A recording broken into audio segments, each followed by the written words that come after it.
I don't know if you're like me, but since the Cataclysm pre-patch, I just can't look at a shovel quite the same way. While any pre-patch is meant to feel fun because there's new systems, new talents, new abilities, and everyone's scaling is so funky that bosses just fall over, instead of having fun with all of that, what the majority of us done was archaeology, because what we very quickly realised is we could get the level 85 epics at level 80. So everyone was just out digging and digging and digging, trying to get the two-handed sword, or one of the staves, or even the intellect trinket. It was a good time, but it was also a bad time because it took a lot of time. A very popular question on stream, which I stream on Kick and Twitch, by the way, link in the description below, is are we going to be stuck doing archaeology for days on end when Mist of Pandaria launches, or even worse, during the pre-patch? If that's all you want the answer to, I'll tell you right now, the answer is no. Because while some of the items that come from archaeology are either fun or definitely useful for ults, none of them you're going to be bothered about using as pre-raid bis. But to be fair, one of them could be a good backup. Now, archaeology goes through a lot of changes and improvements just to make it a lot more fun, and there's even an archaeology-specific reputation now as well, which, don't worry, you don't even need to do archaeology to actually get exalted, but there's lots of archaeology rewards from it, and to be fair, it only takes about an hour to get exalted because all you've got to do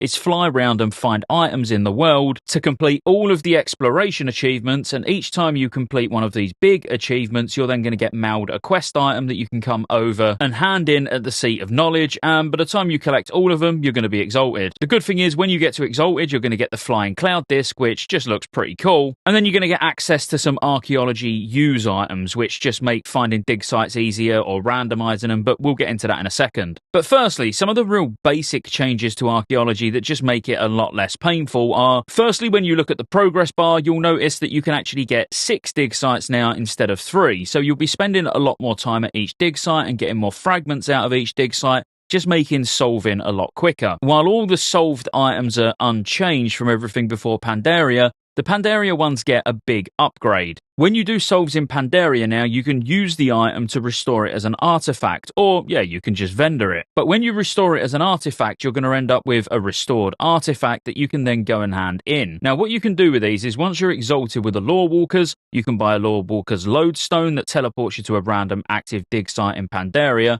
and this is on a 30-minute cooldown. You can get a Lorewalker's map that randomizes all the archaeology dig sites in Pandaria, again on a 30-minute cooldown. Or most importantly, if you're specifically after Manted solves, which we'll get into what you actually get from those in a minute, for a whole day you can have every dig site become Manted. Now, this is future dig sites though, so let's say you got lots of Mogu dig sites, you'd have to go and get rid of those first for them to then turn into Manted, or you can actually spend 2 restored artifacts to get a Manted artifact hunter kit, which gives you a map and a sonic locator. So you can use the sonic locator so all future dig sites become Manted, and then use a Lorewalker's map to randomize the dig sites, which will then force them all to become Manted. So firstly, getting exalted with Lorewalkers is going to be good if you plan on doing archaeology, because not only can you randomize the dig sites, you can teleport straight to them as well. You can focus Manted if you want to focus Manted. And let's look at the rewards and why you would want to focus Manted. I feel like I just said that word a lot. Manted adds 2 items, and they're both 463 eye level, so they're exactly the same item level as 5-man heroics. And it's a gun for your hunters and a one-handed strength sword, so it could be used by prop paladins, prop warriors, frost DKs, etc. Now, in terms of actual pre-raid bis, you can get an epic 476,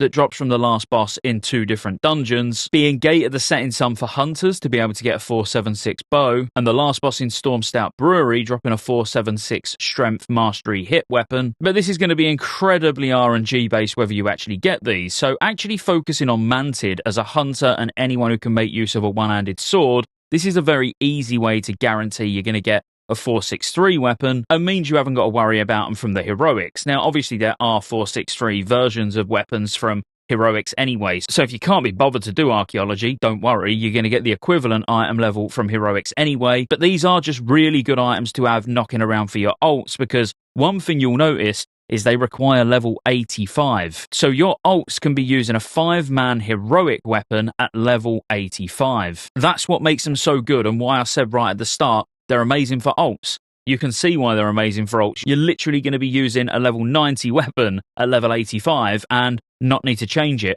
well, pretty much until you replace it in a raid. The problem is all of these that will just fly through all come from Pandaria, so you can't get them during the pre-patch or anything like that. But the important ones for your ult, so the sword and the gun from Manted, you can get a mastery trinket where you can just summon a pet to fight for you on a 10-minute cooldown. Again, it's a lot of mastery and it's for level 85, but it's still got that 5-man heroic item level. In terms of Mogu, this is the only item that you're actually going to use that comes from them, but the other item that you can get I absolutely love because it's an anatomical dummy. This is quite literally on a 1-hour cooldown, a 5-minute target dummy. I know that might seem pretty rubbish and you're like, well, what do I want that for? But it is just really cool to be able to put a target dummy down anywhere you want. Now, before you're thinking, oh, this will be an amazing way for pre-pull shenanigans, well, don't worry, it can't be used in raids or dungeons. It can only be used in the outside world in Pandaria specifically. And then finally, the Pandaran artifacts. Now, both of these are really good.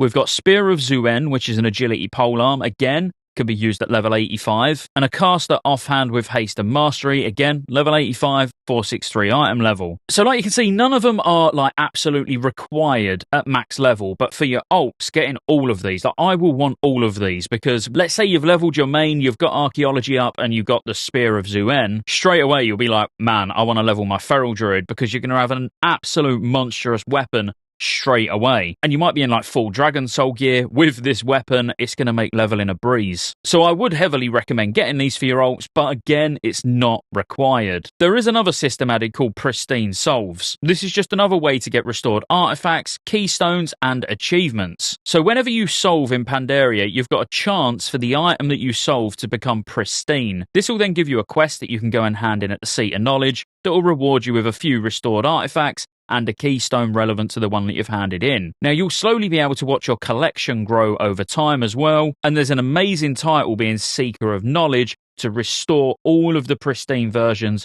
of the Pandaran and Mogu artifacts. So if you want titles that are quite grindy, I'm not going to compare it to the Insane, but it is going to take a while. Like, getting all of the pristine ones is a nightmare. I remember being stuck on one, as in I needed one more pristine back in original MoP, for months. So don't get excited and think this is going to be something you're going to be able to knock out in a couple of days, because it is going to require some dedication. Now, the thing that's great is when you're handing in these pristine solves and being able to get restored artifacts, you can just trade these restored artifacts into old level fragments. So if you didn't get the mount from Tolvir, for example, you can just constantly do archaeology out in Pandaria, turn all of your solves into restored artifacts, and then buy lots of Tolvir fragments to keep solving away. So not only are you working on getting all the items that we spoke about for your ults, the great level 85 but level 90 items, you're also then working on the old stuff that you was missing. Again, I think the most important ones would be mounts, because you're not really going to be that bothered about getting Zinrock or anything like that now, but it actually just makes getting those missing solves absolutely painless. There is also a chance that you can get extra Mogu fragments, because anytime you complete a dig site in Pandaria, you've got a chance that an ancient horror will spawn. Now, this is just a Shah type mob that drops Mogu archaeology fragments when you kill it. That's it. Not really a lot else to say on that. And to be fair,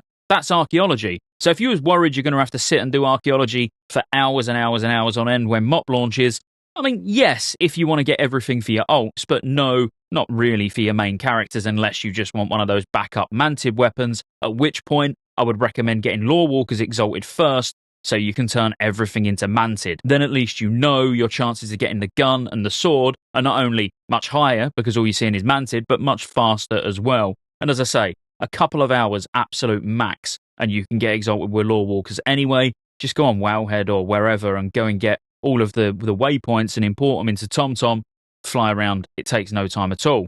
But if you enjoyed the video, as always, be sure to like and subscribe. Got a really big pet video coming out tomorrow, so if you're interested in pet battles, make sure you see that. It was meant to be today, but it kind of was taking a lot longer than I expected. So it'll be tomorrow, and it's pets that you need to get ready now. And trust me, some of them are big and behind like a time gate, if you like, as in, once you miss them this month, you won't be getting them again for a year. You can probably guess what they are by now anyway. But yep, be sure to like and subscribe, and I'll see you on the next one.